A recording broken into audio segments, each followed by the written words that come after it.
On this episode of Hoosier Adventures, we check out the Grapevine Vintage Railroad. The station for the Grapevine Vintage Railroad is conveniently located right in downtown Grapevine. It's right next to the TexRail station. And one of the cooler parts about actually taking this train is getting to explore downtown Grapevine. Downtown Grapevine has numerous shops and restaurants. It's really great. We actually ate at a barbecue place right next to the station before we got on the train. So it was just an all-around great day and a fun day for exploring. This here is the station building. It's actually where we bought our tickets for the Grapevine Vintage Railroad. And on the day that we were there, they actually had a section specifically dedicated to souvenirs that we were able to browse. I got a t-shirt that day, and it was on sale for only $5, so you can't beat that deal. Here we'll take a look at the outside of the train while it's at the station. They actually have two different locomotives. One is a steam locomotive and one is a diesel locomotive. If you look back to the very beginning of the video, you'll actually see the diesel locomotive that we're about to have pull our train. This is a really cool car. It's got these big windows, and later on you're actually going to see a version of this car that is completely open air. So that was quite shocking but really cool. On the train that we went on, they had three different ticket classes. They had first class, I think they had second class, and I think they had something else.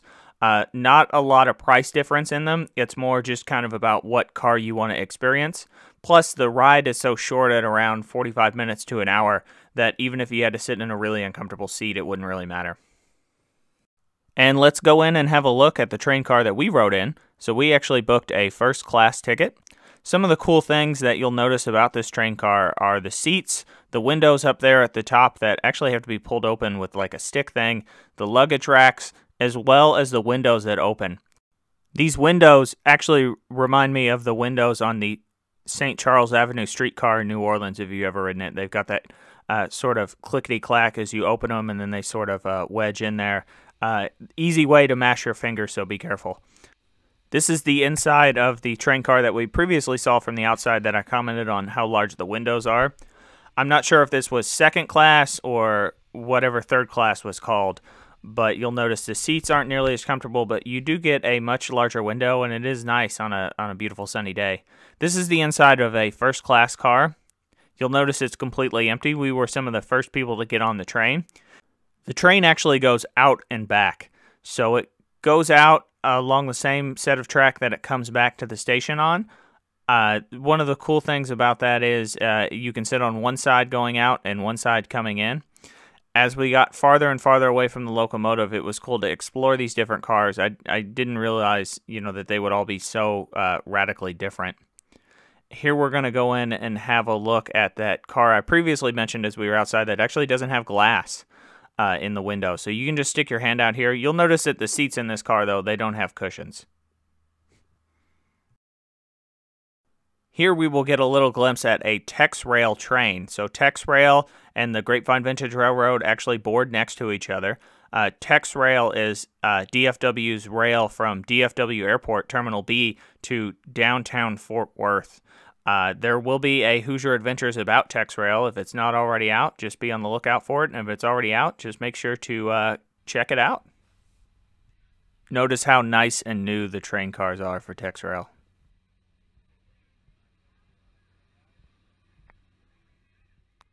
And we're off.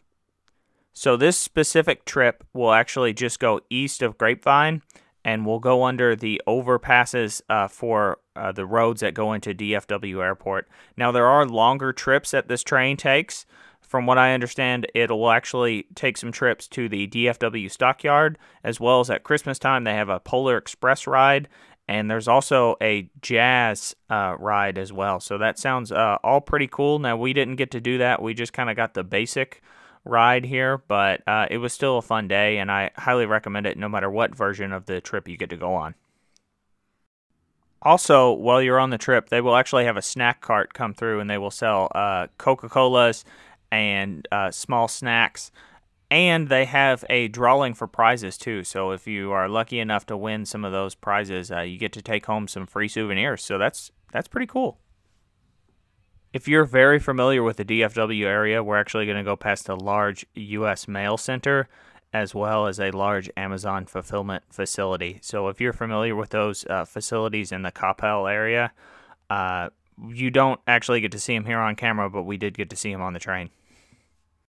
These were the roads I told you about earlier that are the overpasses that run into DFW Airport. So if you've ever come to DFW Airport through the north entrance, these are the roads. Overall, I'd say the Grapevine Vintage Railroad was a great day out. And if you're a vintage train enthusiast, it's certainly a must-do in the DFW area. I'm curious to know about some of the other routes for the Grapevine Vintage Railroad. The one that interests me the most is the one to DFW Stockyards. I would love to go on that train. I haven't been back to the Stockyards since I did my Hoosier Adventures video about it, so I'd love to visit again. If you've done any of these routes, make sure to put it in the comments. Let us know a little bit about your experience and whether you'd recommend it or not. I'm also interested in the Jazz train. That sounds pretty cool.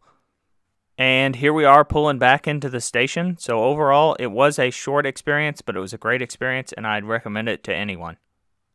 Like, comment, and subscribe. I hope you enjoyed this video, and be on the lookout for more Hoosier Adventures.